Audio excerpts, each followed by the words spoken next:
Oh, mighty fine morning from Josh here at the Citystead. As you can hear in the background, the sound of my people, lawnmowers. That is the joy of city life. Somebody is always mowing some grass somewhere, and you get to hear it. The greenhouse smells wonderful. So I did this thing where I sprinkled a bunch of cinnamon all over my soil because it's supposed to help keep mold away, and we were slightly getting a little bit in there. Wanted to make sure we fight that. So I sprinkled cinnamon all over the greenhouse, and let me tell you, this morning it smells like nothing but cinnamon. But today we're actually here to talk about garlic. Garlic, I'm telling you. You know, many of you know, if you haven't, I will link videos for it. I think it's this way.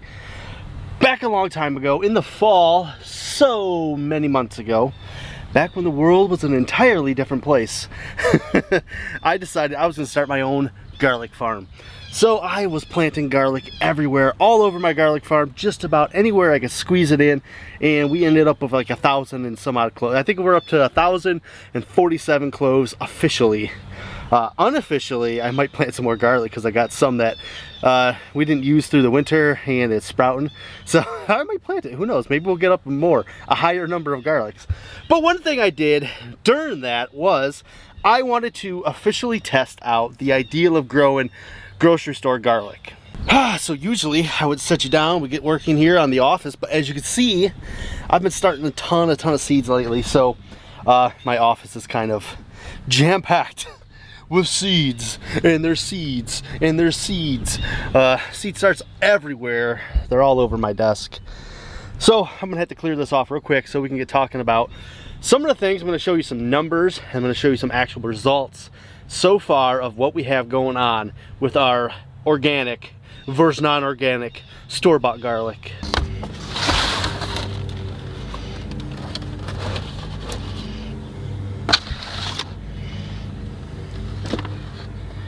Alright, so even though I spent a ton of time building all sorts of storage and seed shelving, I still ran out of room. What can you do? Alright, so the idea was put that I was going to test out what organic garlic from the store would do compared to non-organic garlic. So we set out on this little adventure to try it. And the whole reason I tried it was because I had heard so much from online sources, from people on YouTube, just in general, a lot of questions were asked. Can I grow normal store-bought garlic, or does it have to be organic? And in my opinion, you can grow either one. They would both grow fine. But overwhelmingly, people would always suggest it had to be 100% organic to be able to regrow it.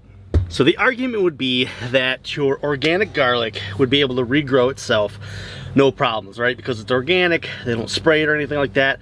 And they usually say that when it comes to things that are non-organic, for shelf life, they'll spray root inhibitor on it and it'll stop it from growing, or it won't be able to grow. And that's why it can store long. That's why they do all that kind of stuff, right? So that's the premise of the idea.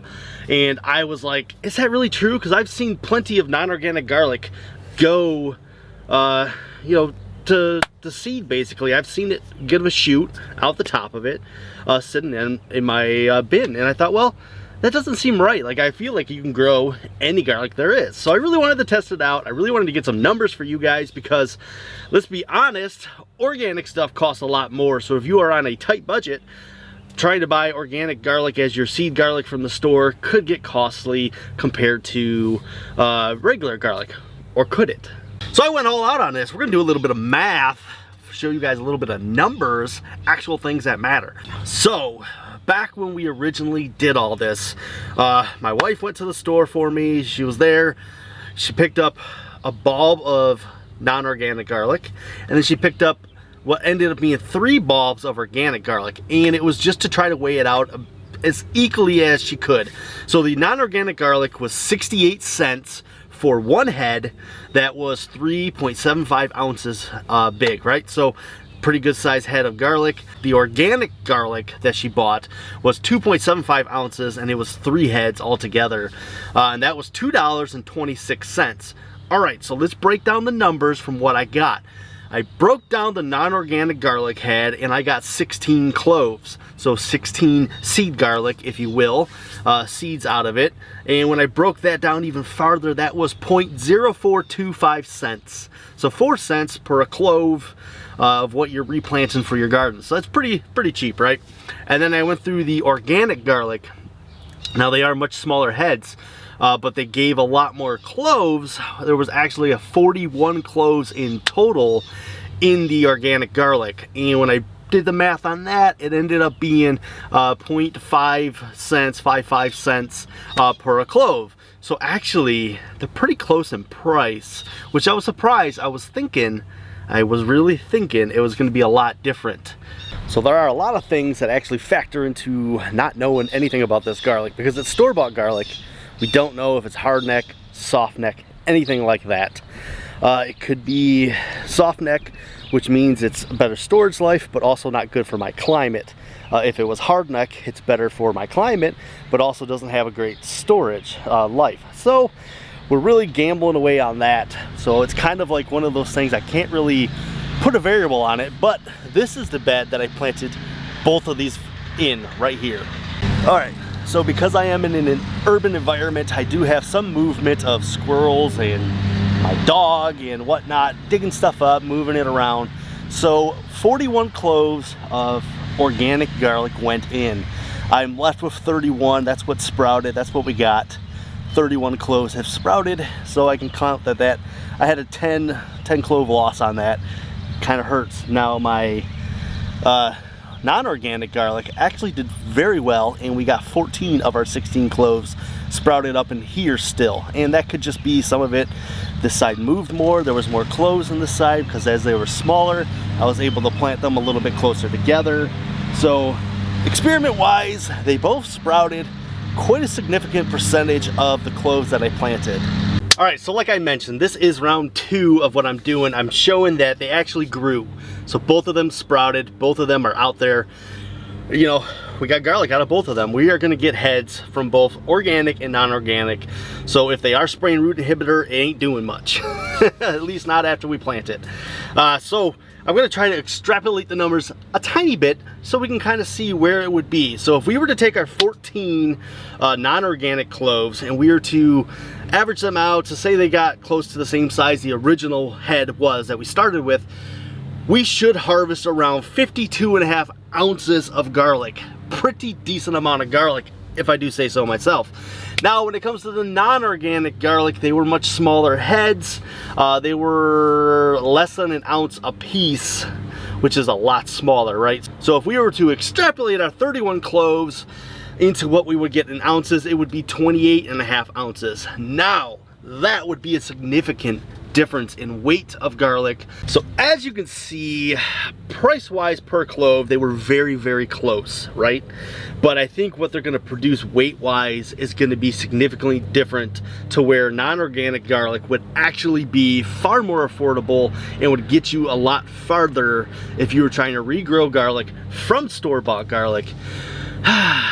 Yeah, so this was round 2. I really wanted to just show you that they are growing, kind of talk about these numbers again, and then we are gonna do a harvest video from them, and we'll actually weigh what each one did and what we actually got out of it, and then we'll compare numbers again, and we'll see where we're at. But I think this has been a great experiment. I've really enjoyed doing it. For one, I just like knowing for sure that I'm feeding you guys correct information. I don't like to just make stuff up or say whatever everyone else is saying. Everyone else is telling you you can't grow non-organic garlic, but I'm telling you, you sure can. I got actual proof of it. I'm not just saying it because I hear other people saying it. Proven to you that you can do it. So personally, I would buy the non-organic garlic. I guess the question would be, how many generations of that garlic would it take to become organic then? So we took a non-organic garlic that they may have sprayed, may have whatever, we don't know what they did with it, and then we planted the cloves individually. Now those cloves are gonna develop a head, and I would say almost that were organic at that point. I don't put anything on my plants. I don't spray them. I don't do anything. I'm as I'm as organic as I can get. I will let pests eat stuff because I don't have the other correct pest to combat that. So I try to be as 100% organic as I can be. I really don't like spraying stuff at all, period. So that's kind of how I do it. So I guess we're gonna see what happens when we weigh them, but so far I'm pretty happy with what happened. I really thought that's what I was gonna see, was that I could grow both of them and it wouldn't be too much of a problem. I don't know if I'm gonna get scapes out of either one of them. That'll be maybe we'll do another video on scapes if we get one, any scapes off of those, and then we'll be able to tell for sure if we have hard neck or soft neck garlic. But I hope you guys enjoyed this video. I hope you found it somewhat educational, maybe entertaining. But stay tuned, and if you haven't actually seen the original video, go back here and see round 1 where we set them in the ground, where we talked about why we were doing this, and that's it I got for you. Remember, be bold and grow bold, and as always guys, I will see you in the very next video.